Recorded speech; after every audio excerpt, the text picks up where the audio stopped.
बिस्मिल्लाहिर्रहमानिर्रहीम नहमदुहु व नसल्ली अला रसूलिल करीम। डियर स्टूडेंट्स, हमारा last topic of this chapter है इम्पोर्टेंट फ्रैक्शन ऑफ पेट्रोलियम या fractional distillation of petroleum. Remember the conversion of crude oil into useful products is called refining. जब हम crude oil extract करते हैं ज़मीन से या पहाड़ों से या अंडरग्राउंड अर्थ से निकालते हैं, तो उस प्रोसेस तो उस क्रूड ऑयल से वो crude oil basically mixture of different compounds होता है, डिफरेंट ऑयल्स होता है, like petroleum, kerosene oil, different एक मिक्सचर होता है डिफरेंट कंपाउंड्स का। तो उससे हम पेट्रोल एक्सट्रैक्ट कर लेते हैं। इस प्रोसेस को हम रिफाइनिंग कहते हैं। यूजफुल प्रोडक्ट है पेट्रोल। इसी तरह और यूजफुल प्रोडक्ट्स भी एक्सट्रैक्ट कर लेते हैं, for example kerosene oil, gasoline, petrol, liquefied petroleum gas. इन यूजफुल प्रोडक्ट्स के एक्सट्रैक्शन को हम रिफाइनिंग कहते हैं। The extraction the conversion of crude oil into useful products is known as refining. Okay, इन यूजफुल प्रोडक्ट्स जो हमने एक्सट्रैक्ट किए हैं उसको हम फ्रैक्शंस कहते हैं। ठीक है, each fraction consist of mixture of hydrocarbons which boil in a certain range of temperature। हर एक फ्रैक्शन में कई हाइड्रोकार्बन्स होते हैं, मिक्सचर ऑफ हाइड्रोकार्बन्स, बहुत ज्यादा हाइड्रोकार्बन्स होते हैं। हर एक हाइड्रोकार्बन डिफरेंट बॉइलिंग टेम्परेचर पर बॉयल करता है, उसका बॉइलिंग पॉइंट डिफरेंट होता है।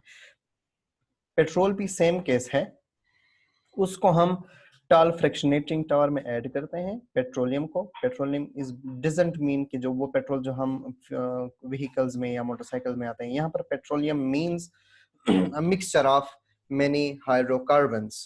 ठीक है, यानी क्रूड ऑयल।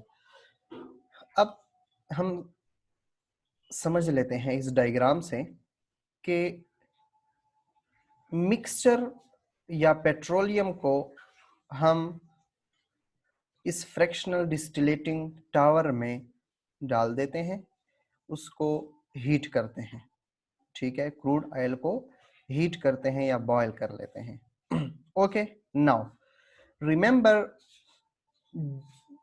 यहां पर लिखा हुआ है, लेट्स से 400 डिग्री सेल्सियस तक हम उसको बॉयल कर लेते हैं under high pressure in the furnace या फ्रैक्शनेटिंग टावर में। उसको हम 400 degree Celsius under high pressure boil कर लेते हैं। व्हाट इट नाउ उसके बाद उसको हम फ्रैक्शनल डिस्टिलेशन कॉलम के थ्रू पास करते हैं।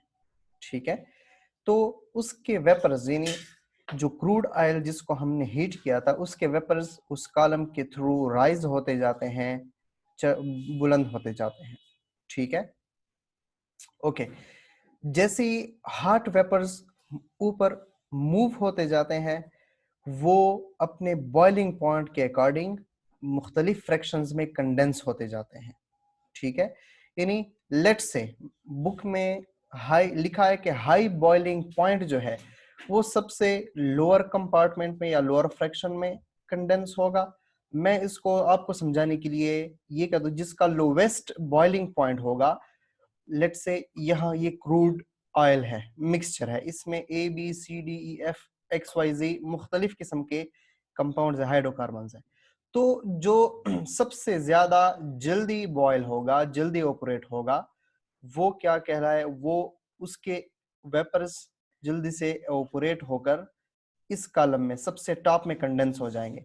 उसके बाद जिसका बॉइलिंग पॉइंट होगा, यानी डेफिनेटली टेम्परेचर हम कंटिन्यूअसली इंक्रीज करते जा रहे हैं, उसके बाद जिसका बॉइलिंग पॉइंट ज्यादा होगा वो इसमें कंडेंस हो जाएगा, इस फ्रैक्शन में, लाइक गैसोलीन, पेट्रोलियम, उसके बाद एंड सो ऑन।